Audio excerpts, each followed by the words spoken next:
send thousands of products to someone who's not paying you, right? So that is, you know, a part of your finance team, right? And your operations team, there's the analysis, right? Like you should be doing monthly closes, and you should be doing like a review of your AR. You should be looking at all of your balances that are over 30 days, right? Because now these are due, right? But you should be looking at it on a weekly basis, not on a monthly basis, right? Because that's where the controls go into place. Now I'm going to look at it. Oh, this is due next week. Let me send a little reminder. Hey, by the way, this invoice is coming due. We appreciate your prompt payment, right? Don't wait until after it's already overdue to start the collections process, because more than likely, even if they forgot, right? Maybe all it would have took, if you would have reminded them a week ago, maybe you would have got it on time, right? There's a chance they might not have had the money, but there's a chance that you would have gotten on time. So you have to set those kind of review processes in place. And this is where I talk about the planning ahead of time. And as you're building out the infrastructure of the store, you also want to think about your process for like collections, and also your process around your payments, because in order for you to get a real analysis of your cash flow, and in order for someone like a DOPE CFO certified, to build out your cash flow forecast, the whole point of it is so that you can track all of your cash inflows for the month. You'll know and identify all of your cash outflows for the month. And then the difference between that is your cash burn. You do not want your outflows to be more than your inflows, because then you will never be profitable, right? But also, if there's a point where you don't have a big enough reserve, right? So you want to look at the money that's in your bank. That's where the analysis really starts out with. This is the money or the funds that I have as of today. This is what my cash burn is per month. This is how many months I can operate with the capital that I have today. And that's what a cash flow forecast is. And you want to push that out. So if my expenses, if I never made another dollar today, this is what this is how long I would be able to operate for. And if I don't have enough money to cover at some point when the reserve runs out, you need to know how are you going to get an infusion of capital. And that's how you plan for that. Like if you know, oh shit, I need to buy this machine, or I want to buy a second location, or even this is my operating costs and I don't have enough money to pay my staff, right? Like this is where you start to plan that, and like, okay, well, and that's why it's important to stay on top of your receivables, because if you're not collecting, if your cash inflows aren't coming in and you're not staying on top of that, then it's going to be a quick turnaround because your bills are not going away, right? Like the bills are still going to be there, and then it's you're dependent on your I very customers much to needed to hear this. So I am so grateful yeah. that you are sharing this. I'm sorry to interrupt. You could take, No, of course. That's it. That was my ending point because on it's that. so, it really is so important. And especially like, I think also another thing, like being a woman is like, we were kind of raised to like, sit with our legs crossed and our mouths shut and like, just be quiet and don't argue back and just be very easy. And that's not ever going to make it in the business world. That's never, like how you said, like don't even look to be an entrepreneur, because when you, Not if you're the yeah, like businessman. when we have this like instilled in us, and we have to rewire our brains, as like, I don't think like people understand that as a women entrepreneur, all women that go through this process, every single one of us, we have to rewire our brains. We have to, Nicki Minaj said it too one time when she did her whole uh oh my gosh, her documentary, but she said something like, well, Lil Wayne says something, he's a boss, but when I say I'm a bitch, so let me bitch, Mm-hmm. as long as That I'm would be done. fair. You Let might as well let me start off be as a that. bitch. I'll be the bitch. I love Yep. Nikki. Word to Nikki. Amen. Yeah. It's unfortunate. You have to become the boss bitch. Like you set the tone. Set the tone of what you're willing to tolerate and what you're not. Create boundaries. Like that's like a part of everyday life, in every aspect of life. Like what are your boundaries? And the moment someone crosses it, you check it right then and there. Because if you allow it to happen once, it's gonna happen again. And like I said, I start like my first time canceling an appointment on someone because they didn't pay. Like I literally like it took me like 2 hours to hit send on the email because I felt so bad in canceling it. But if I'm like, if I don't, then it's gonna make it seem like it's okay. And that's not okay. Like this is not the contract that we agreed to. So she's in breach of my contract, right? Like, and then also it's like, what is it saying for myself?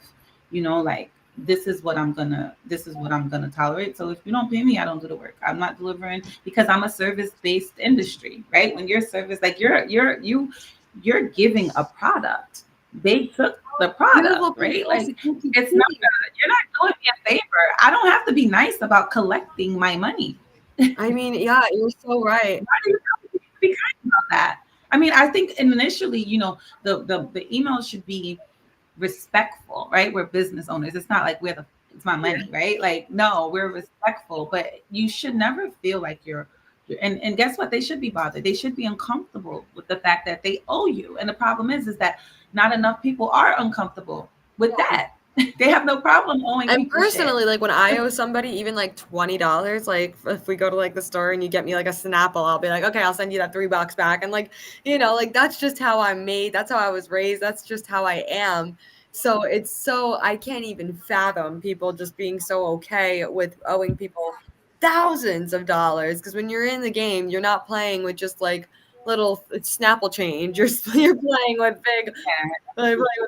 big cases now. Like you're playing with, and it is a game. It is a tough game, and you have to, like Judith said, you have to kind of like, you have to just be the boss. You have to have the balls. And I'm learning. I'm growing my own pair right now.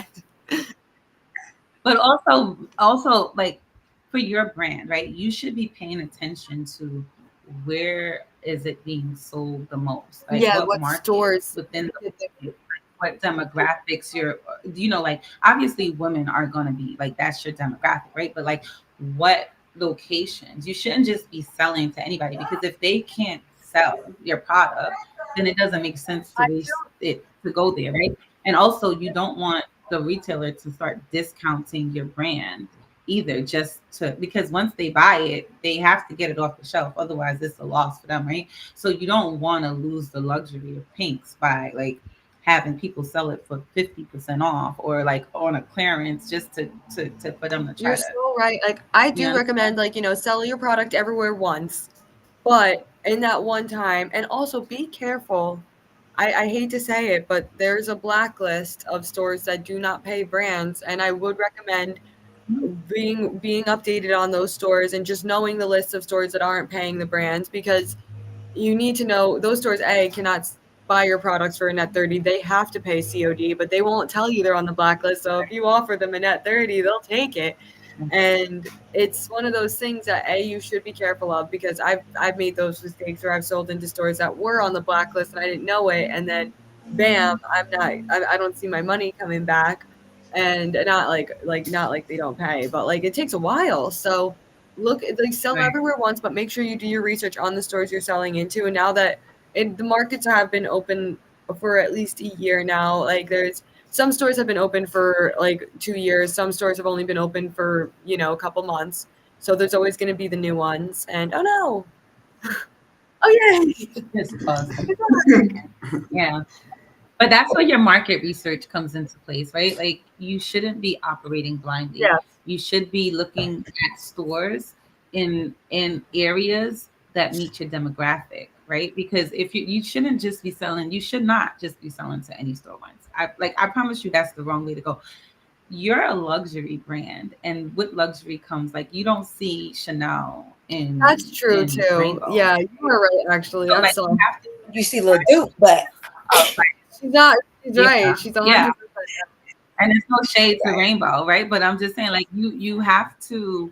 You want the market research isn't the part that you want to skimp out on, because there's enough data that's available right now for you to be able to do that. So that's also something you should be included in your budget, that you can make well-informed, like, because there's a ton of dispensaries, but you want to be specific about who you're targeting. What locations, And then even like just the energy of like, you know, the workers and just like the owners, and how they operate as a operation in general, just because I've been in a lot of businesses where the workflow is so unorganized that they can't sell anything because nobody even knows what to do. There's no. Or you have a bunch of stoners, not Yeah, for nothing. yes, This is, I'm going to say this, right? We work in yep, the industry, but we are also business professionals, right? And if you cannot, like a bud tender should be able to sell the shit out of your, it shouldn't just be like, hey, what are you, right. like it should be like, so there should be like rules around how you want your workers to present themselves to customers, because they are a representation of you as a business. And that's why like people really need to take this as a real business, because it is a real business. Like this isn't a play. We're not playing shop, right? So this is your investment, and this is the investor's investment too, right? Like once you start taking money from other people, they're just as vested in your success, and they're betting on the fact that you are going to be successful and that you're doing everything to ensure that. So like for you, like as an activation or whatever, like maybe you're making it your business. If a brand does, you're going in and you're talking to the bartenders and you're educating them on your products and how they should, but that's also something that you should be investing in on your end to make sure, because these bartenders are getting all of these different brands, right? I know there's a thing going on, There's make always it come on. so good to the Yeah. bartenders. Like when you go there, like buying a pizza pie goes a long way, because when you show up with that pizza pie, they're like, "Oh, you brought lunch? Oh, you're the best!" Like they'll remember Sophie's choice. Like Right. always think about the little things. Like, and like Judith said, they are the face of the industry. They're the ones moving your product. They're the one. Like they're the last ones that should be forgotten. Like they are the first. They're the frontliners for the industry, and then it goes into like the managers, then it goes into inventory, then it goes into buyers, then it goes into retailers, then it goes into brands, then it goes into cultivate. Like there's so much like that goes on. There's so many great relationships that you need to develop. And the other thing that I advise is like, I've seen so many people jump around. It like you don't know, right? Like don't step on anybody's toes. Like be honest. Like there's a thing about just bringing integrity to the business world, because your reputation it goes a long way, and it is very hard to establish and very easy to destroy, right? And you, like you said, the blacklist, I would never, like my biggest fear is a client walking away talking about I did not do a good job, so make sure that you, because I don't like, and because make sure you're gonna deliver on and like, so you should be networking.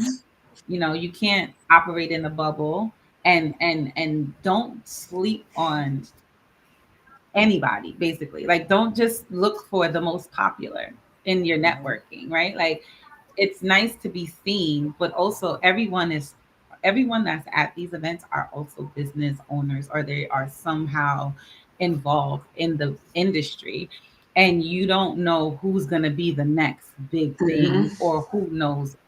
You know what I'm saying? So like make sure that you're always kind of business minded. And also for me, it's important that we present ourselves in that manner as well. So, when you are at these events, It's remember such a that you're tight presenting your business. industry. We are all friends with everybody. Like if one person screws somebody over, I guarantee like everybody's talking about it. Like it Yeah.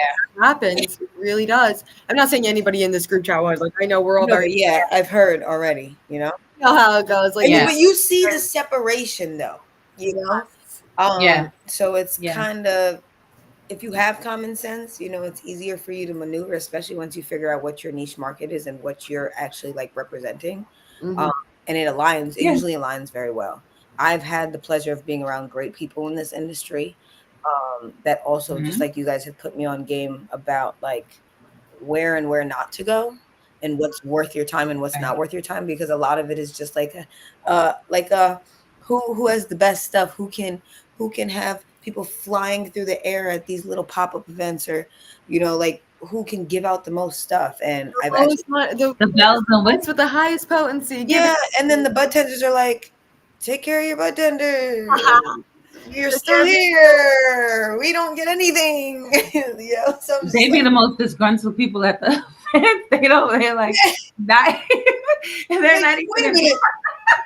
like You seriously. don't even come see us. Really? Oh, I didn't know we had funds for that. But all of that Mhm. to say, this is where it's like core cash management and core business, like core business decisions. Like having someone on your team to kind of reel you in and like just like think, because so many people just are for the optics because you're trying to compete with everything else, right? And so, okay, you might see like, oh yeah, I want to work with this firm because I see the like, at the last whatever event they had. But is that really a reason to work with someone? Because they had someone shoot out of a cannon, smoking a pipe, like, you know what I'm saying? Like, no, right? Yeah, It's like, like vet your contractors, right? Like, don't just look at the bells and whistles. Like, have a list of questions. Use Chat GPT, right? Like, AI is there. Like, what should I ask a potential accountant? What should I ask a potential, Right. like, don't be afraid to read a book, because Yeah. so much information, like, and when I say read a book, it means looking it up on the website. Don't just go off of what everybody tells you. Do your research. Rich Dad, No, Poor Dad, Think and Grow Rich by Napoleon Hill. Sorry, oh those yeah. Mhm. yeah, are just random books. Also, yeah, just like bring it back for a second. So like if we were again just starting out, somebody's now looking into getting into the funding portion of this. Where do they go? Like look, obviously, like you have online as your tool, but you get exhausted yeah. trying to figure out what to So do. you have to You have to really kind of immerse yourself. So like for example, like the Cannabis in New York, right? Like the Cannabis events, it's curated for businesses that are looking for investors. So the whole mission is to pair investors with businesses that are seeking funds. So you come, you put together your pitch deck, and you're presenting it on a stage, hopefully in a room full of investors, right? But then the other part is understanding the where you are in the business. So I've been to this year Benzinga, the Jersey Spotlight. I went to MJ Unpacked as well, right? Thank you. I saw you there. Yeah, we did see each other, and those those the common theme from the investors on the stage is that the they're more interested at this moment in giving out debt than they are in equity. They want their money back, and they don't feel that the businesses are like cannabis is a safe investment right now, right? Because it just hasn't been doing what it said it would do. So there's been a ton of money that's been lost. Um, so since they're more looking into debt financing versus equity finances, now you're thinking about your credit history, right? Because now they're looking at more like what collateral do you have to give back in case you're unable to. And so you really need to like look within your own network and try to see before you even get to these investors, like really see. And that's the unfortunate part is like, do we have anyone amongst our family and friends network first, and then start looking at like angel investor lists and things like that? Because if you're a woman and you're starting up a business, some of the cities have like, funds set aside just for women starting business. Like, you're not exempt from the traditional funds that are set aside for um, businesses, like entrepreneurs starting up. It's just that you just need to make sure that you're aware of the resources that are available. Right. So once you know, before you get there though, just make sure that you have a rock solid pitch deck, right? Like, that's the starting point, is making sure that you have a rock solid pitch deck. And in that pitch deck, you should have, like I said, your story. You should identify your team. You want to come to an investor and they want to know that you have a CFO identified. Otherwise, you better be the CFO, meaning they want to see your background and that you're able to handle the money that they're given to you, right? Like, because you want someone to invest $250,000 into a person's hand who doesn't even know the difference between a debit or a credit, or how to balance a balance sheet or a checkbook. Like, these are all things that you want to have identified before you go on board. So the key to all of this is, when you think about when do you get a financial professional, when do you get a legal professional, it's when you decide that you are going to start this business. It should be at an early point in that journey. It's, even if it's not, because these things cost money. And you don't need a full blown package, right? But you need the advisory part of it. And I think that that's the difference, that, and then as you build, we don't do all of the work ourselves. We have teams. So when you start thinking about the budget, most businesses would have a CFO. Like, if you get like big companies, right? Like CFO, you might have a controller, CFO blended role, but usually you have a finance department, and they'll have an AR person, an AP person, or if you're small, they might be one role, but you'll also have a staff accountant and like an accounting manager that sits between the controller and the CFO, right? Because the CFO is a C-suite. So when you're preparing for this, a CFO isn't booking debits and credits. There's someone on the team, right? So it's like kind of being realistic. Like, these are real salaries as a part of your business that you need to include in your budget. You can't just say, oh, I'm going to pay my lawyer $500. Well, it depends on what stage of the process you're in. If you're trying to get licensed, or if you're working on, like, Ali, if you're doing like a revenue share agreement, right, with a processor, right, you need legal more when you're working through those contracts. Then once those are up in place and you're locked in for 2 years, okay, maybe next year you might not need legal as much. But it all depends on where you are in the business, that, and now as you start to go, the month end closes now. You got your sales taxes that you got to file. You got the payroll returns that you need to file. Like, at the end of the year, your 1099s that need to go out, your W-2s. Like, now you're a business, right? Like, there's all of these things that have to get done. Payroll has to be processed in order for your people to get paid, right? The bills, are you going to be the one person that's going to sit behind the desk and do all of the bill payments as well as all of the invoicing so that you can get your money, and then input all of the invoices so you can pay your vendors? It's like it It becomes sucks. a lot. It becomes a lot. So you just need to make sure that you're factoring in all of these things. And I know I kind of went past just the investor portion of it, but it Oh, kind I so hope that people who are getting ready to enter the cannabis industry, people who are thinking about starting a business, or people who are in the startup stage, I hope that they watch this, because I think that what we brought to light is how complex the cannabis industry is. I Mhm. mean, you really need a certified cannabis accountant, because the accountant does so much more than your brother-in-law's best friend who does accounting. And I also think that you all gave a realistic view of what goes on in the cannabis industry. As women, we've always had the same struggles and obstacles to overcome. And I think that one of the things that we really need to learn how to do is to be CEOs, and Mhm. what's involved in being a CEO. Women do not realize that they think that their weak areas are negotiation and leadership. Now, if you're a parent, or if you've been around small children, you are good at negotiation, because those Mhm. kids start that when they're about 2, and you constantly have to negotiate with them, and then they leave. Then they reach a point where you no longer have to negotiate with them, but you get your grandkids. So Mhm. as women, we negotiate all the time, but when it comes to the boardroom, when it comes to sitting down at the table, when it comes to hanging with CEOs, we don't have that confidence yet. And I know it's in bad taste to say, but I've said this a lot, that what women lack is, we need to grow some balls.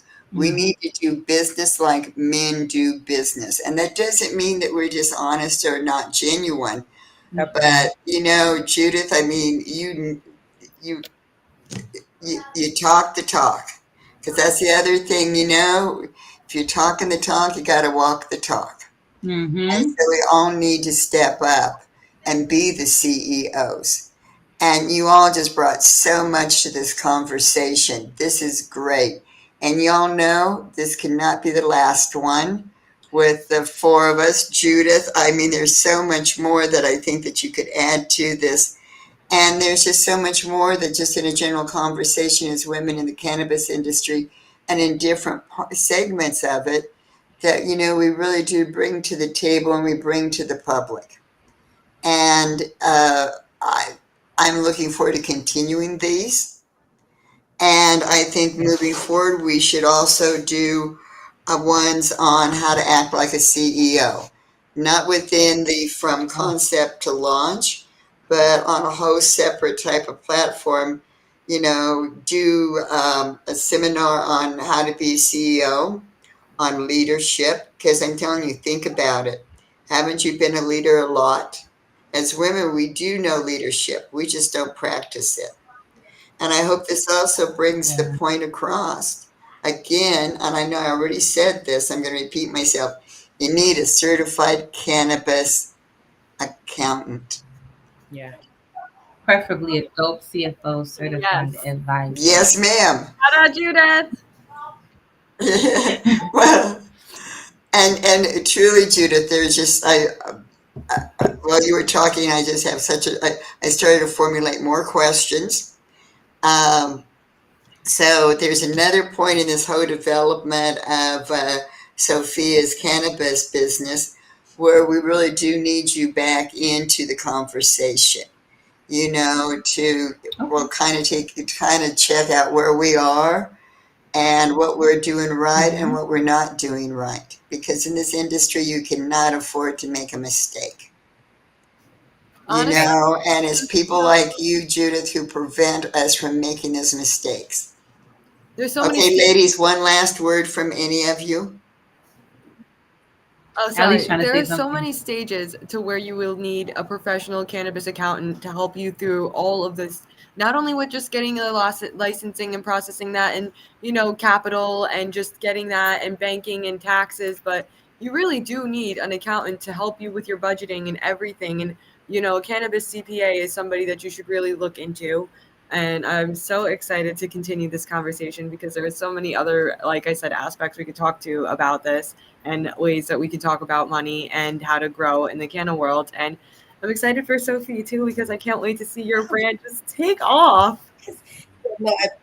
Yeah, Sophie, it was really nice to meet you. I just want to say, there's no time in the process that you don't. There's key positions to every business. One of them is an accountant. It just does, there's no way of doing business without it. And then the CFO, right? Because people don't really understand the difference. And as she spoke about CEOs, CEO is strategy, right? CFO is Yep. how are we going to fund? How are we going to manage the COO. finances to achieve the strategy, right? And then the COO is how we're going to manage the operations. So, you know what I mean? So all of those, the C-suite is inclusive of all of these roles. And so if you are not, and it's very hard to be all of those people, right? Because it's for me, I can't be the bookkeeper and the CFO because I'm too far in the trenches to be looking future, right? So you need levels to be broken up so that you can, and of course, in the beginning the budget might not be there to have all of those roles, but it is important that as you scale, that you, even if it's on a 10 hours advisory per month is all you can afford, make sure you outsource the portions that is necessary that you're. That's great advice right there. We can't do everything ourselves. So, ladies, I'm going to. Anyone else? Sophia, any comments? Oh, just again, just because I'm so used to being a one woman band, just learning to relieve the duties and let people do what they're good at. And also in this industry, if anybody is trying to start or just scared of or doesn't know where to go, the support always finds you. And it's that makes it so much easier to progress, just because if I didn't have any of you guys, I would have been well, Maybe another time. No, I'm so grateful for this. Like, I'm so happy. You are like the most deserving person that I can't wait to see you Thank you. take off in the cannabis